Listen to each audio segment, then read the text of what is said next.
안녕하세요. 사랑하는 성도님, 영혼의 샘물, 은혜의 자료심을 축복합니다. 구원의 주님이 우리와 함께 하십니다. 우리와 함께 하시는 주님을 찬양합니다. 기도합시다. 주님 감사합니다. 주님의 그 사랑과 은혜에 감사와 영광을 돌립니다. 오늘도 주님의 은혜로 새날을 주셨으니 오늘 하루 저희의 삶이 주님께 기쁨이 되는 삶, 주님의 선하신 인도하심을 온전히 따르는 삶, 주님께로 더욱 가까이 나가는 삶이 되기 원합니다.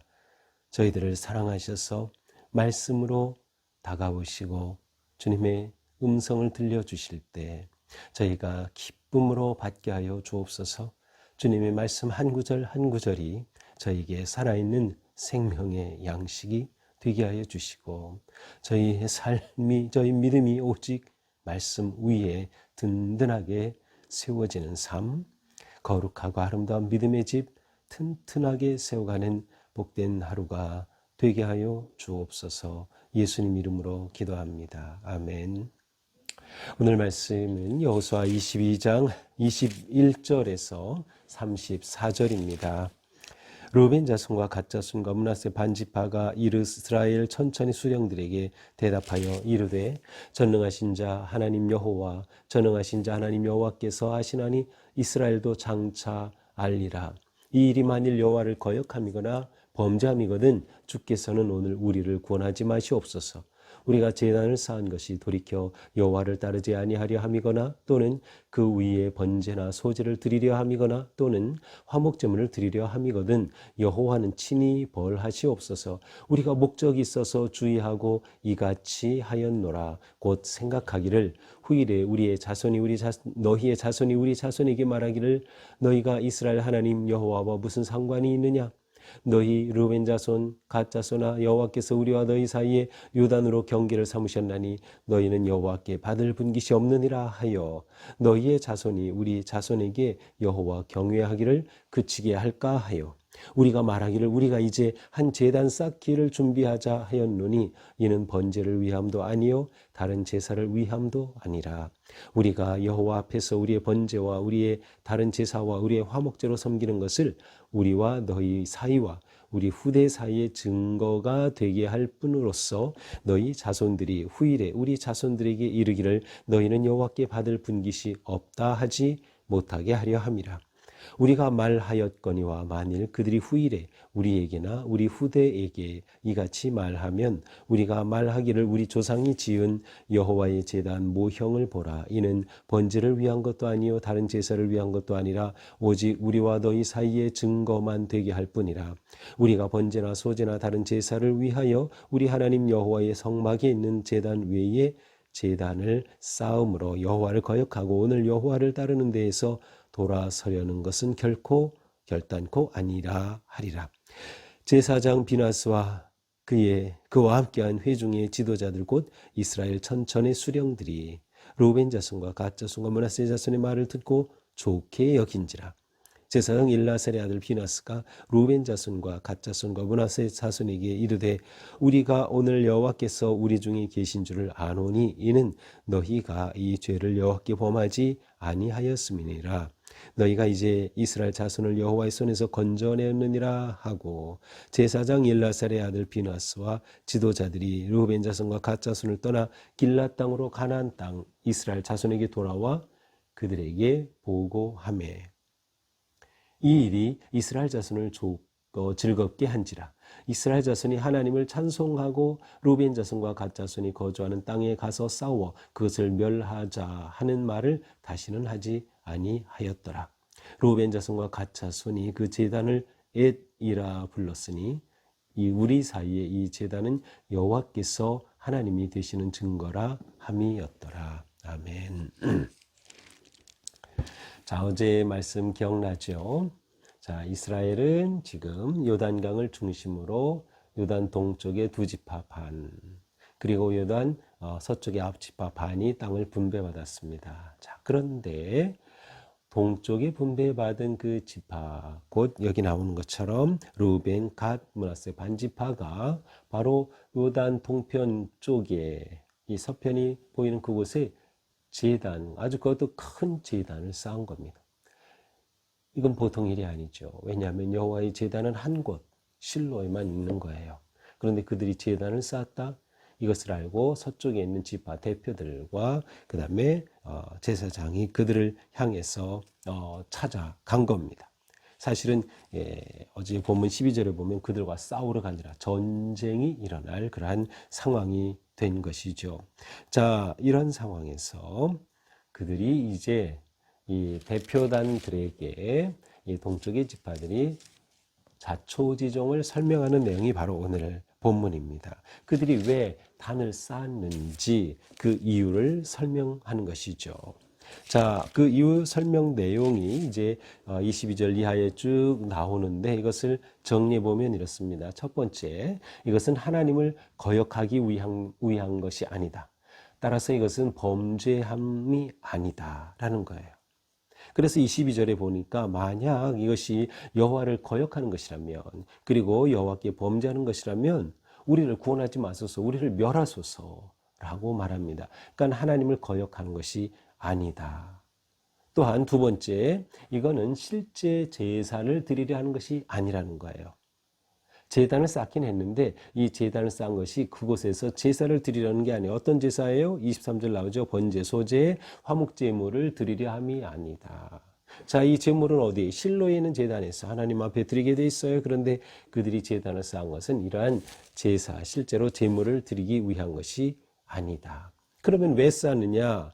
진짜 목적이 무엇이냐? 24절 이하에 나오죠. 후일에, 이 후일은 언제인지 모르지만 지금이 이렇게 서로 알고 서로가 하나님의 언약 백성임을 서로 인정하고 하는 이러한 때는 괜찮은데 이제 후일의 세월이 지나서 만약에 너희가 요단 서편에 있는 지파들이 우리가 요단 동쪽에 있다고 해서 마치 우리에게 분깃이 없다 라고 말하면 이것은 큰일이지 않느냐. 분깃이 없다. 물론 그들은 땅은 받았지만 이것은 신앙적으로 말하는 것이죠. 하나님의 백성으로서의 분깃이 너희들에게는 없어. 하나님과 관계없어. 우리는 하나님의 한 백성이 아니야. 공동체가 아니야. 라고 말할 것이 두려웠다는 것이에요. 그렇게 되면 우리 자손들이 여호와 신앙을 포기하게 될 것이 아니냐. 따라서 우리가 이러한 것을 방지하기 위해서 제단을 쌓았던 것이에요. 25절에 보면 우리 자손에게 여호와 경외하기를 그치게 할까요? 우리 자손들이 후일에 하나님을 예배하고 하나님 경외하는 것을 그칠까 두려웠다는 거예요. 그러니까 다음 세대가 신앙을 계속 계승하고 하나님의 언약 백성으로 나아가기를 원했기 때문에 이 제단을 쌓았던 것이죠. 그러니까 이들은 제단을 쌓음으로 하나님을 버린 게 아니라 오히려 하나님 앞에 버림받지 않기 위해서 이 제단을 쌓았다는 것입니다. 그러므로 네 번째, 이 쌓은 제단은 단지 후대의 증거물이 될 뿐이다. 후대의 증거물. 이것은 그냥 모형일 뿐이다. 진짜 제단으로 사용되는 게 아니라 모형일 뿐이라는 거예요. 그래서 27절에 보니까 우리 후대 사이에 증거가 되게 할 뿐이다. 자, 어떤 증거예요? 아니, 저 제단이 뭡니까? 아, 저거는 바로 요단 서편에 있는 여호와께 제사 드릴 때 드리는 그 제단의 모형이야. 그것은 모형이야.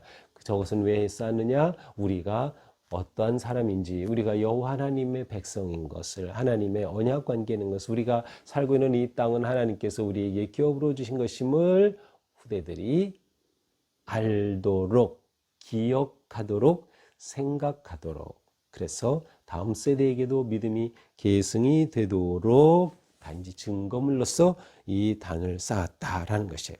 그래서 28절에서는 이 제단을 가리켜 모형이라고 하는 것이에요. 진짜 제단이 아니라 모형이라고 하는 것이죠.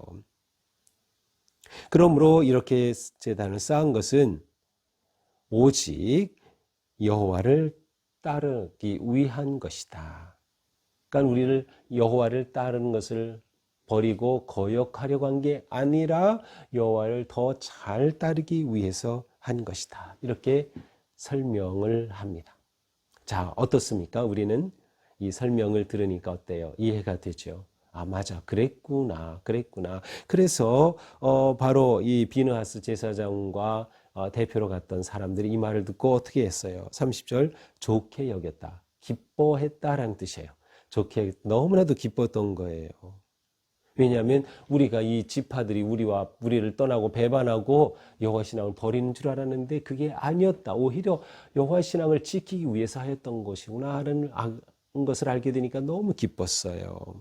그래서 그들에게 말하죠. 오늘 여호와께서 우리 중에 계신 줄을 안다. 아, 여호와는 과연 하나님 우리 가운데 계시는 분이시다. 너희가 이 죄를 여호와께 범하지 아니하게 하였으므로 이스라엘 자손을 여호와의 손에서 건져냈다.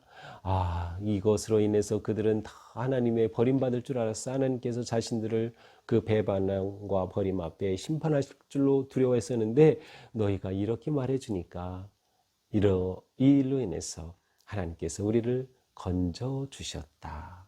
너무나도 기뻤음을 보여주고 있습니다.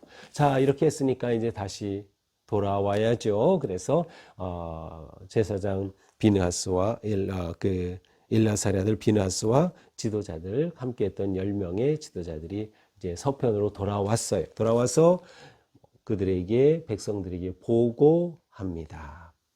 아, 이 보고를 듣고 이 33절 이스라엘 백성들도 너무나도 즐거웠어요. 잔손을 즐겁게 했어요. 너무나도 이것이 좋게 보였어요. 그래서 이스라엘 자손이 하나님을 찬송하고 그들이 가서 싸우자, 그렇게 전쟁하자고 했던 그 말이 쏙 들어갔다. 자, 이렇게 된 후에 34절 르우벤 자손 갓 자손이 그 제단을 엣이라 불렀으니, 자, 제단의 이름을 엣이라 이렇게 짓게 되었습니다. 엣이라고 하는 단어는 증거, 증인 이러한 뜻이에요.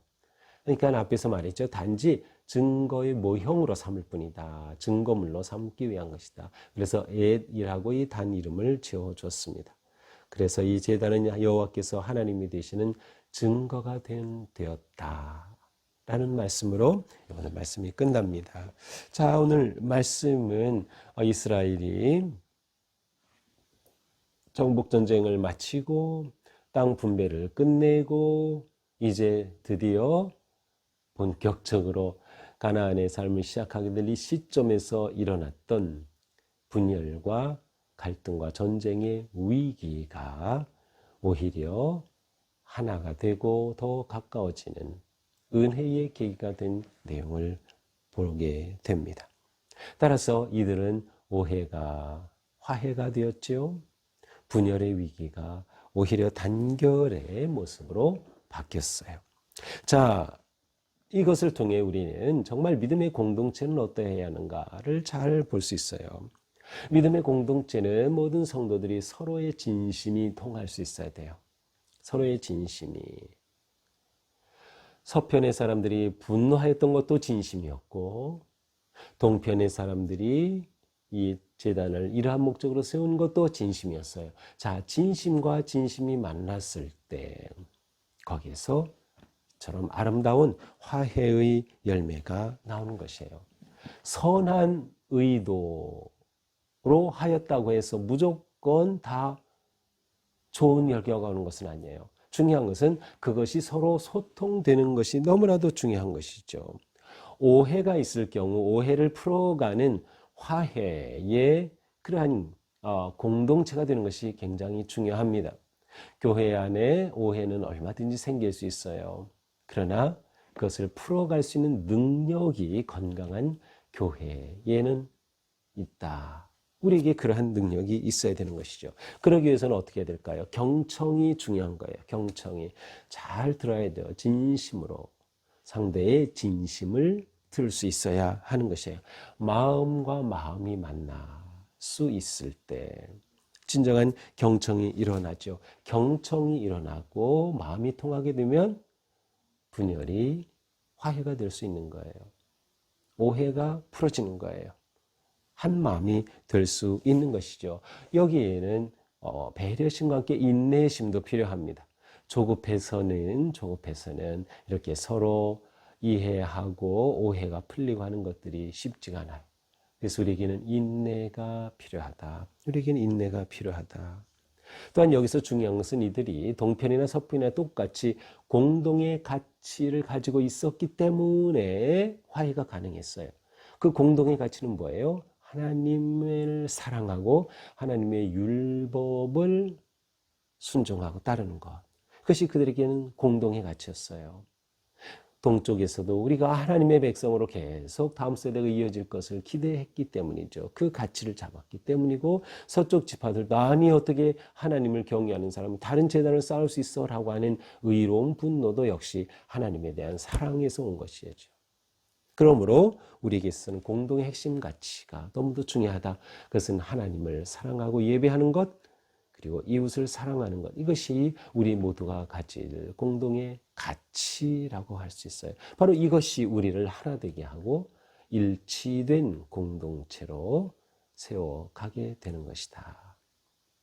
오늘 하루 우리의 삶이 오직 하나님의 뜻을 구하는 삶, 또 우리 성도 간의 관계에 있어서 아니면 일상생활에서 가족과의도 마찬가지 서로에 대한 오해가 있다면 그것을 풀어갈 수 있는 경청과 배려와 인내함을 가지고 오늘 하루 살아갈 때 우리의 삶에 기쁨과 화해와 또 하나 되는의 그런 거룩한 공동체가 세워지는 그런 하루가 될 수 있기를 주님의 이름으로 축복합니다. 기도합시다. 주님, 이스라엘은 분열의 위기, 전쟁의 위기 속에서 그들의 진심과 진심이 서로 만남으로 오해가 화해가 될 수 있었고, 분열이 단결의 기쁨으로 변화될 수 있었음을 봅니다. 주님, 저희도 살아가면서 때로는 오해와 많은 어려움, 갈등, 힘든 일들이 있지만 그 속에서 정말 중요한 가치를 붙잡고 경청함과 배려함으로 서로를 이해하며 마음과 마음이 통할 수 있는 우리의 관계가 세워질 수 있도록 함께하여 주시옵소서. 예수님 이름으로 기도합니다. 아멘. 네, 오늘도 우리 삶에 기쁨과 또 평화가 가득하기를 축복합니다. 사랑합니다.